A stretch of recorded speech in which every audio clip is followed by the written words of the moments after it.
Ada orang ketika dia terima uang, terima berkat, dia berencana untuk memisahkan yang 10%. Kalau dia ambil yang 10% itu lebih baik langsung diberikan kepada gereja atau di mana. Sebab biasa yang kita lakukan itu adalah kita simpan tahan. Kalau sudah simpan tahan itu pasti ambil tahan. Dan kalau sudah ambil tahan itu pasti pemutihan. Dan kita mau bikin komitmen baru untuk kepentingan itu. Pernah alami kok simpan tahan, ambil tahan, dan pemutihan. Kadang-kadang ada uang yang kita simpan, ini persembahan, ini kita taruh di dalam rumah. Pagi-pagi waktu jalan-jalan di luar ketemu orang, kita sambil bercerita, tiba-tiba ibu dari belakang, "Papa, yuk, bikin apa?" "Mau bayar ikan." Mama terus terlanjur ambil ikan. Pasti bapak bilang, "Ambil tahan." Ambil tahan yang mana? Yang di envelope putih itu. Saudara bayangkan, kita ini lebih baik kalau yang ada pada kita tidak usah tahan-tahan. Ada firman bilang, jangan tahan kalau kamu mau melakukan yang baik kepada orang yang berhak menerimanya, jangan tahan. Malam hari ini saya tambah satu, yang bagian Tuhan punya jangan coba-coba tahan. Nanti tertahan betul-betul. Kasih supaya aman. Tuhan ini memang kita kalau makin besar itu biasa kita pikiran. Ada firman bilang begini, berilah 1/10 dari hasil pertama, ujilah aku, lihatlah bencana pemberianmu akan berlimpah-limpah dengan uangmu. Saudara percaya pada janji itu? Terus saya percaya, mari kita uji. Kalau semakin besar, kadang-kadang kita makin khawatir. Kalau 10.000 per bulan berapa? 1.000, pasti kasih tahu. Kusain 1.000, angkat, kasih. Tuhan kasih naik 100.000 per bulan berapa? 10.000, masih kasih? Kasih. Oh, hanya 10.000, kacang, kasih. Tuhan kasih naik lagi 1 juta per bulan berapa? 100.000, masih kasih? Kasih. Kok hanya 1 lembar, bila perlu dia pegang begini. Tuhan kasih naik 10 juta per bulan berapa? 1 juta. Waktu perpuluhan 1 juta masih kasih? Masih kasih? Masih? Kenapa mulai beda pendapat? Ambil 1 juta di tangan kiri, 9 juta di tangan kanan, baru dilihat ulang-ulang. Lihat 2-3 kali terus dia bilang, Tuhan juga mengerti. Mengerti apa? Itu kita yang mengerti. Kita buat ini betul-betul terikat di harta, sudah. Sampai-sampai ada orang bisa melepaskan Tuhan hanya karena harta. Di beberapa tempat, saudara, ketika para buruh mau bergereja, ada kesempatan di mana para pengusaha itu menaikkan mereka punya uang lembur itu 2 kali lipat. Membuat para buruh ini pikiran, mau pikir gereja atau terima ini uang 2 kali lipat ini. 2 kali lipat. Kadang-kadang uang ini bisa buat kita susah, komitmen kita bermasalah.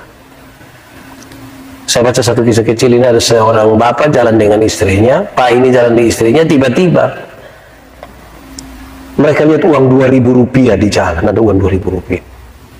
Terus yang ibu ini pas mau ambil, suaminya bilang, "Mama, jangan." Kenapa? Jangan, tidak boleh. Itu bukan kita punya. Tapi kan tidak ada orang yang lihat, Papa. Sekalipun orang tidak lihat, ingat itu bukan kita punya. Oke, ini ibu tidak ambil, orang jalan terus. Beberapa ratus meter ke depan, tiba-tiba mereka lihat ada uang 100.000 di situ. Ya kalau tadi istrinya mau ambil dilarang, sekarang suaminya yang mau ambil. Istrinya bilang, "Papa, jangan." Kok kenapa? Itu bukan kita punya. Tapi suaminya bilang begini, "Tapi kan tidak ada orang lihat." Istrinya bilang, "Sekalipun tidak orang lihat, itu bukan kita punya." Tadi kan Papa yang bilang. Terus suaminya bilang begini, "Mama, coba Mama pikir baik-baik.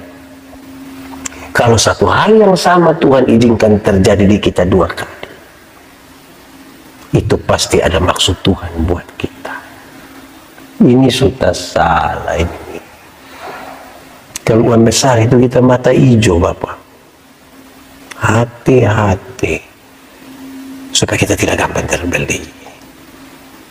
Supaya kita kerja dengan syukur. Supaya kita menikmati segala sesuatu dengan rasa hati yang baik. Kenapa saudara tahu? Karena uang ini juga bisa bikin kita saudara bersaudara saling melupakan. Seorang sahabat bilang saya, kalau mau diingat oleh seseorang, pinjamlah dia punya uang. Kalau bisa pinjam banyak. Itu tiap hari dia ingat kita. Seandainya dia bisa bunuh kita, dia bunuh. Berilah dengan sukacita. Bukan soal berapa nilainya, tetapi hati yang utuh untuk memberi. Dari hati utuh untuk kemuliaan hormat bagi nama Tuhan.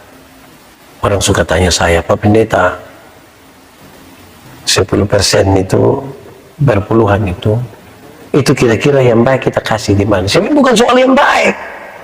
Saya suka tanya orang 10%, yang 10 siapa punya? Tuhan punya. Lalu yang 90, dia bilang kita punya. Siapa yang bilang begitu?